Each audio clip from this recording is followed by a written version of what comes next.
The worst refereeing decision ever. That Alex Patterson red card is an absolute disgrace. The referee was shocking today, but Bradford City have picked up a very valuable point on the road away at Crewe Alexandra, a ground where in our previous 3 visits to we have lost all 3 times. So with 10 men for over half an hour against one of the better sides in the division, a point I don't think we can really complain too much at, can we? No, good point, good improvement, some positives. Like I said, the referee killed a good game. I mean, it's the exact same scoreline as what it was on Tuesday night at home to Barrow, but it's massively contrasting in the way that we come away from the game. I think we were creating chances, we were playing some nice football at times as well, and that has been one of the bigger talking points on social media, especially in the first half, about how good the football was without Andy Cook in the team. But how I see it is we could play exactly that way with Andy Cook in there. We saw us do it in the 22-23 season. He got over 30 goals, and when you play football, him as the lone striker, you get the best out of not only all your creative midfielders, which we've got so many of, but your striker as well, considering all the other ones can't hit a barn door. I don't really understand why we're not playing this going forward. It's a very similar formation to what MK Dons have played, and it clearly does work. So I personally believe that we could play the exact same way we did today with Andy Cook as that lone striker. So would you have been off the 2 strikers? Yeah, because I just think we haven't got a good enough partner to Andy Cook, and I know Alexander wants to play with 2 up front, and he'll probably call that a front 3 today, but it quite clearly was 2 number 10s and a striker. And I think Cook, as that lone man, if we play the ball into his feet, he's actually better with the ball at his feet than he is having to challenge for aerial duels, because he's not really much of a target man. No. What would you say if we bring in a striker in January? You know, he's got a record of getting around 10 goals every season. Would you say you change back to a 2 then?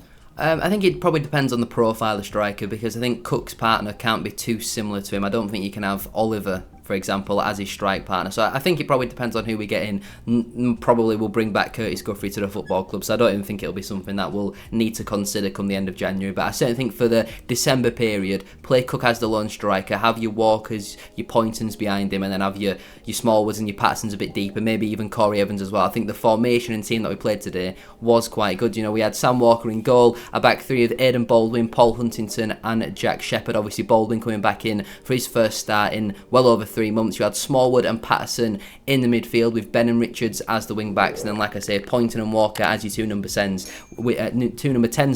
with Callum Kavanagh leading the line. Going into the game, what did you make of that starting 11? Obviously changing formation as well, and 4 changes to the side from Tuesday. I thought it was a good team. I saw some criticism saying it's not a good team, but I don't know what other team you could throw out there that would be as competitive as that was.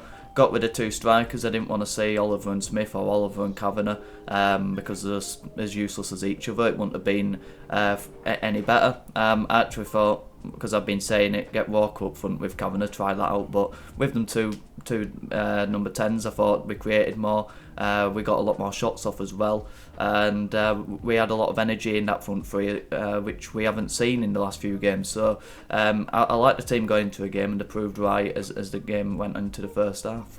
Into the match in itself, then obviously did finish as a 1-1 draw. Omar Bogle opened the scoring on 47 minutes. A really disappointing goal to concede. I'm pretty sure it was a throw-in or a corner. It was a second phase anyway. The ball ended up coming back into the box, and it was flicked on at the near post, I think, by Jack Lancaster. I think it was maybe Jack Shepherd at the front post, who was nowhere near the flick on, and then Bogle has got the freedom of the penalty area. Jay Ben's been rugby tackled and fouled at the back post. Referee obviously not interested, and Bogle tapped in on the 47th minute. A really disappointing goal, but also time to concede as well, considering how well we played in the first half. To concede just 2 minutes into the second half from another set piece, it was really frustrating, and it's very similar to the Colchester goal basically a couple of weeks ago, where it's just a free man at the back post. And I know we try and do this zonal marking stuff, but from the second phase you've got to pick up, you've got to man mark, and Crewe's biggest goal threat, or one of their biggest goal threats, is obviously going to be their striker in Omar Bogle. So to see him have a tapping at the back post, I thought was just really poor defending again.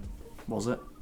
Was what? Poor defending, and was it similar to Colchester? Well, yeah, because there's a free man at the back post with a tapping. Well, yeah, but Jay Ben got rugby tackled at the back post, who he coincidentally would have been marking. No, but I think Jay Ben was with the man who was behind Bogle. I just think Bogle was completely unmarked. Yeah, but I hadn't seen the zoom out, and Jay Ben will have been on the back post area, and the referee hadn't give what was a clear rugby tackle on Jay Ben, and then Jay Ben goes over to talk to him about it, don't even get a word in edgeways, gets booked, and he's booked for dissent. how many bookings were for dissent? Jack Shepherd got booked for dissent. He didn't even say anything to him because he was probably about 200 metres away from him. He couldn't get a word in. He just threw his arm out. That's not a booking for dissent for me.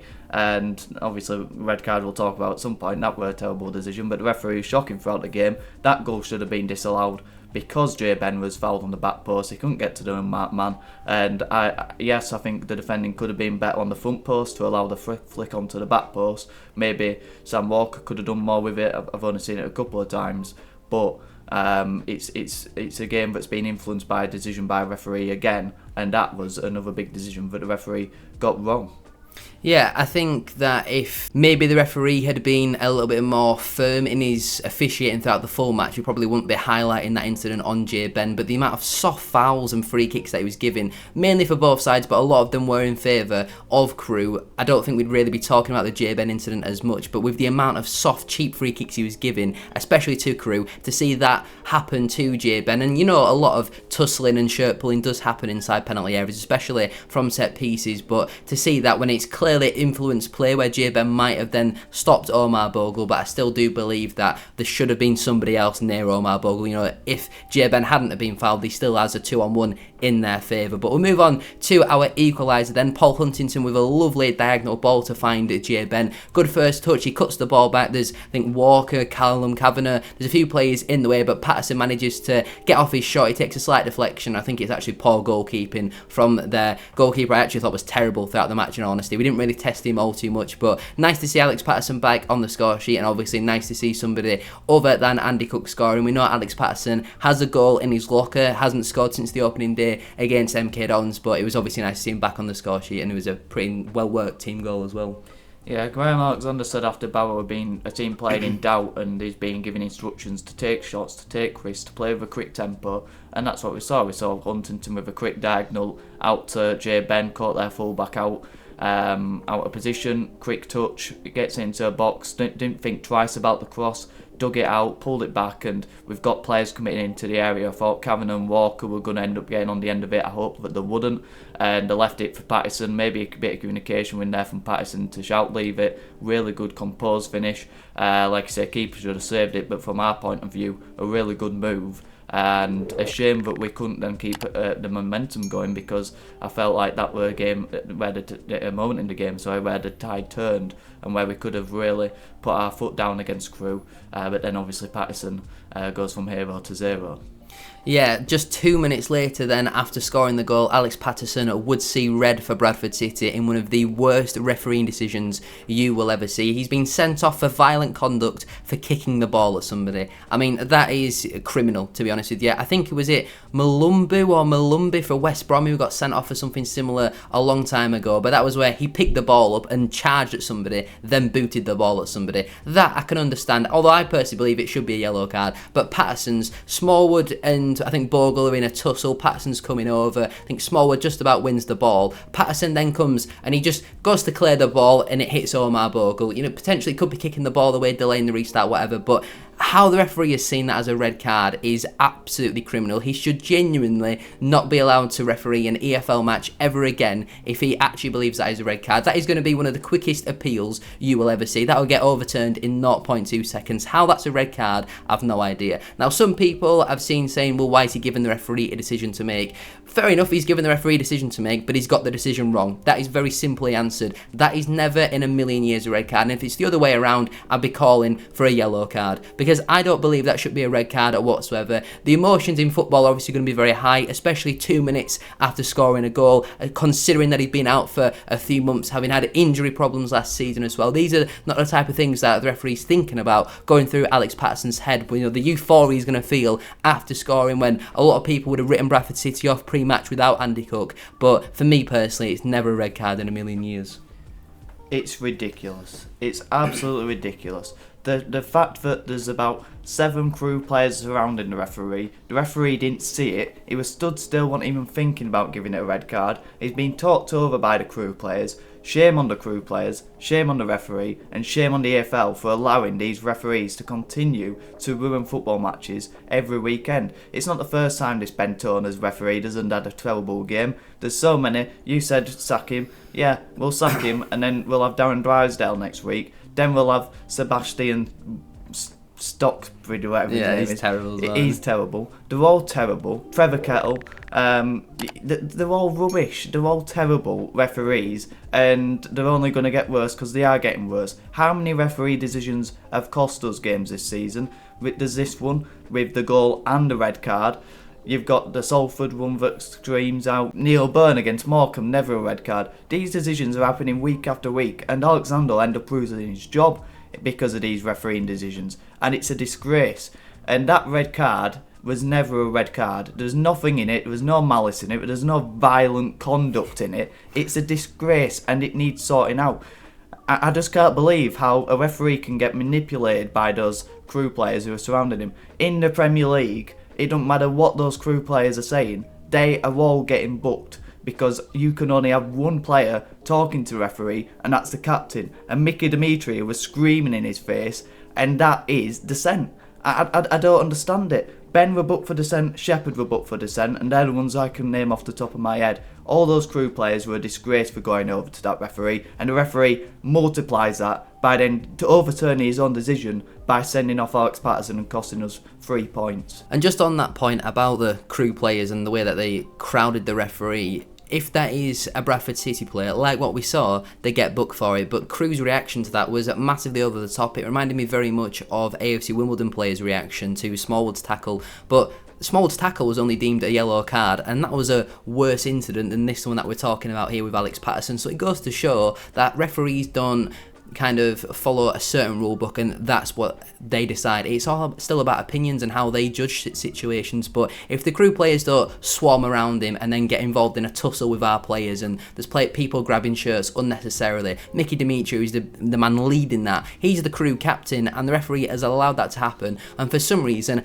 our player has seen red for kicking the ball at somebody. This is football we're talking about. This is a contact sport, and I don't want to use the terminology, but if that is a red card, that is utter woke nonsense. That is never ever a red card in a million years. Now, in isolation, I personally see this as a good point. I know our recent run of form in the league hasn't been amazing, but going away to Crewe, a side where we normally struggle and a ground where we normally do struggle at, without Andy Coke, we get the red card after an hour mark. A point in isolation is a good result. We know our league form leading up to that hasn't been amazing, and we do still sit 10th in the table at the time of recording. Obviously, we were the early kick-off today, so we probably will fall down to maybe even in the bottom half. We've got Stockport on Tuesday in the AFL Trophy. I would expect a lot of changes for that. Neil Byrne will be allowed to play and all that sort of stuff. Then Swindon at home next Saturday. I think they're bottom of the Football League as of recording, so that should hopefully be 3 points for us. You're not going to get many easier games on paper than bottom of the league at home, but this is Bradford City that we're talking about. So to summarise, I think it's a really good point. I would have definitely taken a point before the game when you factor all the things in. It's the first point we've picked up this season in the blue kit, and like I say, I do massively expect that Alex Patterson red card to be overturned because it's an absolutely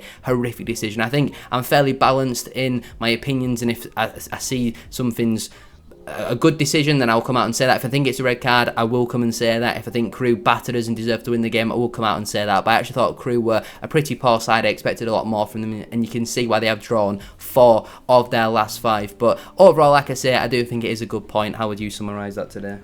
Yeah, a good point. Foundations to improve from. We need to take that performance into Swindon and into Notts County, where we have a tough run into the new year, and try and pick up from that into January window, where we can hopefully recruit some better players, because Alexandra haven't got a good enough squad, and that's why we're hitting these streaky forms. We haven't got a consistent ability of players to be able to play consistently well. And just finally then, to end today's video, I think we can both agree that Paul Huntington was pretty comfortably man of the match, especially in that second half. Obviously plays quite an important part in our goal, but defensively again, absolutely brilliant, and I think he's done enough in these games to consider getting a longer term contract at Bradford City. He had to bide his time, wait for his opportunity. He's got that, and I think a lot of the centre-backs we've got are going to struggle to displace him if he keeps up this high standard of performances. He's an old-school defender who does the basics very well. His communication, I think, is very important. And again, today he did massively stand out. And I would say this is man of the match that he's been for the last 3 games at Bradford City he's played. And he was very good in his debut. Well, his full debut against Rotherham in the EFL Trophy. But I think Paul Huntington was definitely the standout today.